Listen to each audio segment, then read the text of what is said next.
Good morning, Lisa. Good morning, Andrew. Good morning again, actually. Yes, we've just done a video. We've just done a video.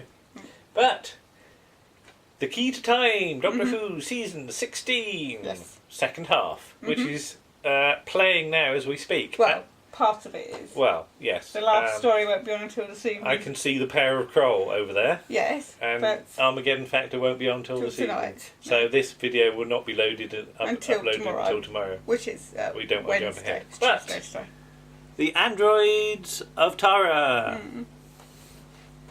Do you like the androids of Tara? I absolutely adore the androids of Tara. I thought you did. Yes, though it's in some ways it's a sort of fairly formulaic story because there's a lot of escaping and getting recaptured. But it is really lovely. It gives Mary Tam a chance to play a slightly different part. Yeah. And Peter Jeffrey is just wonderful. He's as having Count fun, Grendel. I think, He isn't he? certainly is having Yeah. fun. Yes, he's just marvellous as Count Grendel, and of course it's got the lovely Paul Labers in it. Yes. Who we are friends with on Facebook. Hello, Paul. Hello, Paul Evers. And he's absolutely brilliant. Did we see him in? We did. What did we see him in? I can't remember what the play's called now. We went to see a play at the local theatre because Katie Manning was in it. Yeah. And Richard Gibson was also in it, who played Herr Flick in Hello Hello, but he'd was had that to the drop murder out. one? Yes. Yeah. Yes. He'd had to drop out, so Paul Labers stepped in to play the part. Yeah. And it was lovely to see. It wasn't called The Curse of Fatal Death, was it? It was No. something like that. It wasn't called The Curse of Fatal Death. No. It's something like that. But yes, and it was terribly good. Yeah.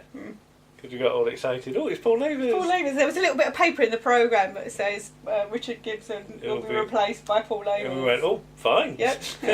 Nice We'll to have see Paul that. Labers, yes. Yes, but it's just great. It looks brilliant. The costumes are beautiful. It's very witty. Yeah. Because it's David Fisher. Not basing villains on his aunts this time. Yeah. Because that's what he does in Stones of Blood. I think Vivian Fay is based on a... Professor Rumford is based on an aunt. Yeah, it's great. It's just great. I mean, it's rollicking adventure, isn't it? It is. I mean, obviously it's based on The Prisoner of Zenda. And yes, as you said about the way it looks, I just love the Archimandrite's hat. Yeah, he looks like a tea cosy, doesn't it? It's, but yeah, quite Cyril ridiculous. Shap's in this ridiculously colourful costume. Yes, and he's playing it dead but straight. he's still got authority no matter what he looks like. He has, yeah. And I think that's great. It's great. I like the whole idea of the society that the people that know about electronics are considered to be the peasants. Yes. Which I think sometimes is true of people who work in science, that they're not sort of necessarily appreciated for what they do. Yeah. So yeah, that sort of rings strikes a chord with me. Yes. But yeah, you can tell the sort of influence of Star Wars now, I think. Yeah, because you're getting the electronic bolts and things like that. And so the swords. there's more flashes and things on the screen. Yes.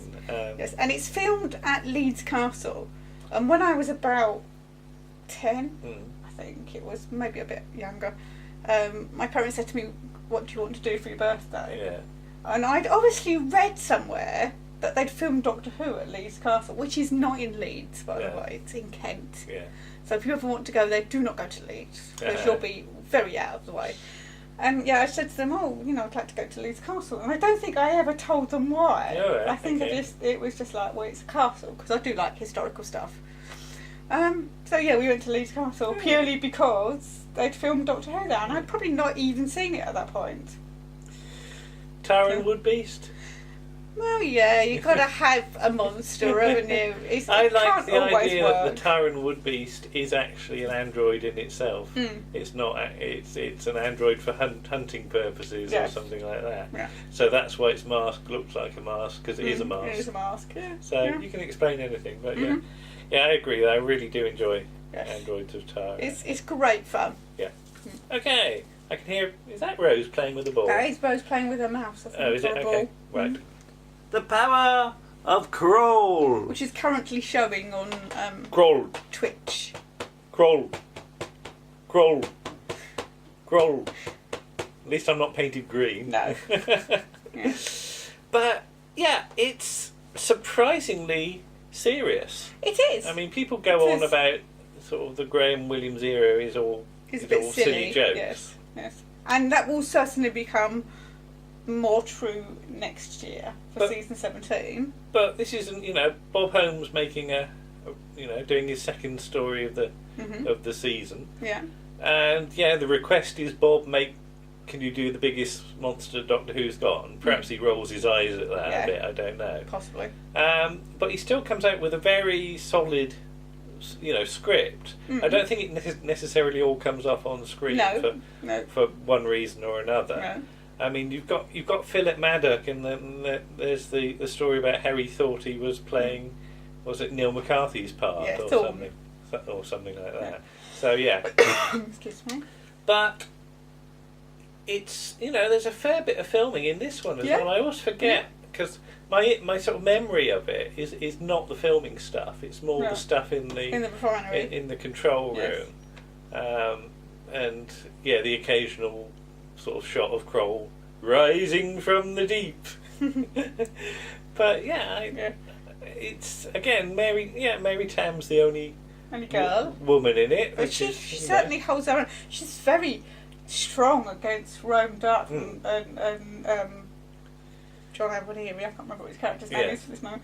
But I mean, yes, there is the thing of perhaps somebody should have taken Glyn Owen aside and said, "What accent are you doing? And do you think you could just do one? Just pick one and stick to it." But I've seen Glyn Owen in other stuff, and he does do this wandering accent thing. But the faint cliffhanger at the end of part one is quite good. Yes. With the it's a trick you can't pull off all the time. Obviously you don't want to do that every time. But the idea is that the monster looks a bit rubbish because it's a bloke in it with a hat on. And I like the thing our friend Paul said on because Paul and Nick reviewed it for around the archives, and he said it's a shame they never marketed Kroll dress-up suits. Yes. Because he would have loved to have used that in Sutton Park. I'd just love to see sort of Paul shuffling on, flailing a couple of tentacles and that like that. Never mind Dalek dress-up suits for the 60s. Yeah, Kroll dress-up suits. Rubbish Kroll dress-up suits in the late 70s. I mean, it's a very intelligent story. You've got gun runners and freedom fighters and quite a lot of nasty deaths. Yeah. For a series that's not meant to have nasty deaths. Yeah, again, there's some nice biochemistry going on with all the protein stuff. And John Leeson. You get to see John Leeson. He's up on his legs. On his hind legs, as it were. So, and again, Paul and Nick mentioned it, but I have seen one of the costumes for this, because when we were in the Salisbury local group, the chap that ran it had one of the costumes. Yes. And it smelled to high heaven, but never mind. Nice. So I never tried it on. No. But there you go. But not my favourite story of the season, but if this is the low point of the season, then that's still a bloody good season. And I think season 16 generally is the most consistent of the Graham Williams. Yes, there are still problems. With making 26 episodes of Doctor Who in a year at this point, because he says, what is it? You'd start work on the next season before you'd finish the last one. It was what was it? Doctor Who had like a 54-week production schedule that you had to jam into 52 weeks and to take some holiday as well. Because I think Graham wasn't well during the making of this, and he had a bit of time off or something. But yeah, still perfectly competent story. Yes. And now, what we haven't seen yet, but what we have. The Armageddon Factor.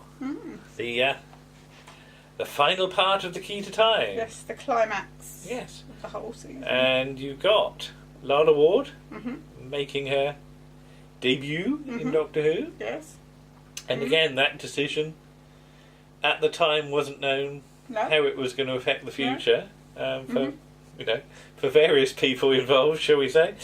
And then you've got sort of the what's his name? The Marshal. What's his John name? Woodvine. John Woodvine. Who that's is it. never anything less than superb. Yeah. Anything he's in. Never less. Yeah, standing there looking in his. Well, it's not a mirror thing, is it? No. He sort of stands and does Shakespearean sort of. Yes. monologues, doesn't he, off camera? And he's fabulous. I mean, the cast is mostly, and I think we know who we're talking about here, mostly very good. Because you get William Squire as the Shadow. Yeah. And he is superb. I mean, let's just talk about John Woodvine and William Squire. Where else you can see them? Yeah. Well, William Squire is in Callan. He plays Hunter. Yeah. He can't button his cardi up. Yeah. But There's a great shot where his cardi's done up. Yeah, it's still done up wrong. But who's Hunter? He's extremely good. Hunter is the head of... Callan is a spy series. Yeah. And Hunter is the head of that spy series. Yeah. So he's Callan's boss, and he's in charge. He assigns him to the jobs. To do various unpleasant things. So, and John Woodvine? John Woodvine can be found in many things. But New Scotland Yard, But New Scotland Yard is his leading role, and he's superb. So he is, what is he? He's the chief inspector. I can't remember what his name is now, but he's the chief inspector. Alongside John Carlyle. Yeah. Yes. And John Carlyle's never done Who, has he? No, he was never in Who. But to get those two as your main guest actors, and especially you never see William Squire's face. No, you don't, because he's stuck behind a mask. He's under this. It's all the voice. Weird makap mask thing as well. And then you get Barry Jackson. Oh yes, of course. With his Cockney accent. All right, feet. Yeah. And I honestly didn't know what to make of that. No. That whole Theta Sigma stuff when I was a kid, because I remember thinking, well, that's a really boring name for the Doctor, until I sort of worked out it wasn't actually his name it's at all. It's a sort of nickname, isn't it? So. But yes, I remember being a little nonplussed by that. And of course, you get David Harries. Oh yes. Who? What is it? The Terry Scott School of Acting, is it? Acting. Yes. Yes. Bless him, he's giving it a go. Yeah.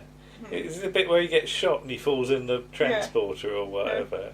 And he sort of goes, ooh, or something, doesn't he? Yeah. With his little gun in his hand. So. But again, a fairly grim story, actually. It is a very grim story. Yeah. The whole idea of this sort of two planets at war or what have you. And the idea that you obviously they don't have much money by this time. No. So the idea that a battle sequence is just shown on some screen with a few dots on it. But that's quite reminiscent of the computer games you were starting to get at the time. Yeah. So it's quite good that war. It's that thing. War is a game, isn't it? Yeah. Played by politicians. Yes. Which is the line from Curse of Fenric. And they're just watching some dots on a screen. Yeah, and they're disappearing, and you're thinking that's actual people. So it's partly because they can't afford to show it, but it's also a very nice. Yeah, it's very how well dispassionate done, I think. the leaders are about it. So and then you've got the. Sorry, you were going to say? I was going to say. Well, I suspect you're going to say what I was going to say about what the sixth segment was. Well, yes. I was going to say that, but go on. What are you going? Well, that's a very nasty thing.